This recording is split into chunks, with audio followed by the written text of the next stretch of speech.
13 years of civil war in Syria, more than half a century of brutal authoritarian rule by Bashar Assad and his father before him, rebel forces have forced Assad to resign his office and flee the country.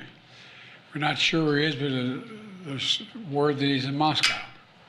At long last, the Assad regime has fallen. As we all turn to the question of what comes next, the United States will work with our partners and the stakeholders in Syria to help them seize an opportunity to manage the risks. The upshot for all this is, for the first time ever, neither Russia nor Iran nor Hezbollah could defend this abhorrent regime in Syria.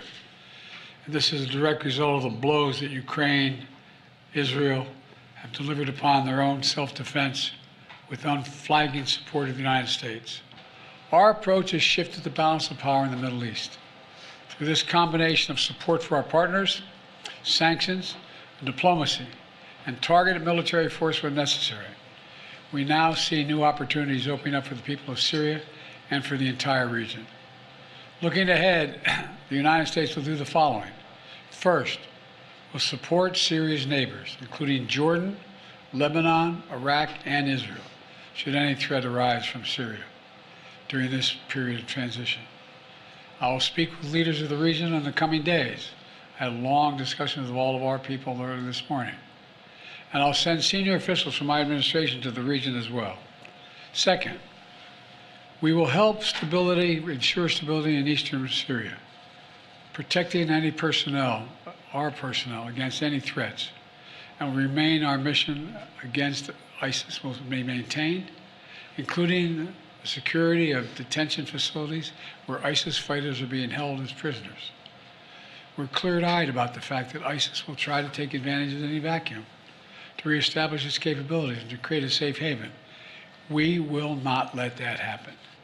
We will engage with all Syrian groups, including within the process led by the United Nations, to establish a transition away from the Assad regime toward independent, sovereign, I want to say it again, sovereign Syria, with a new constitution, a new government that serves all Syrians. And this process will be determined by the Syrian people themselves. And the United States will do whatever we can to support them, including through humanitarian relief, to help restore Syria after more than a decade of war and generations of brutality by the Assad family. And finally, we will remain vigilant. Make no mistake, some of the rebel groups that took down Assad have their own grim record of terrorism and human rights abuses. We've taken note of statements by the leaders of these rebel groups in recent days, and they're saying the right things now. But as they take on greater responsibility, we will assess not just their words, but their actions.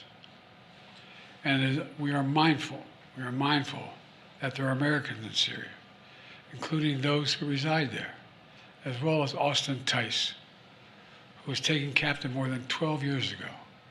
We remain committed to returning him to his family. These past few days have been historic. And it's in the days ahead that will determine the future of this country. And we intend to approach them with strength, wisdom, and resolve. So thank you very much. God bless America, and God protect our troops. Thank you.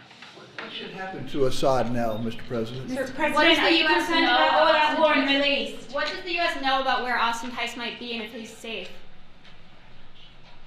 We believe he's alive. We think we can get him back, but we have no direct evidence of that yet.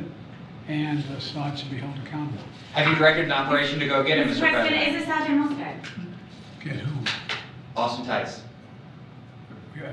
We won't want to get him out. Yes, sir. We have to identify where he is. Thank you.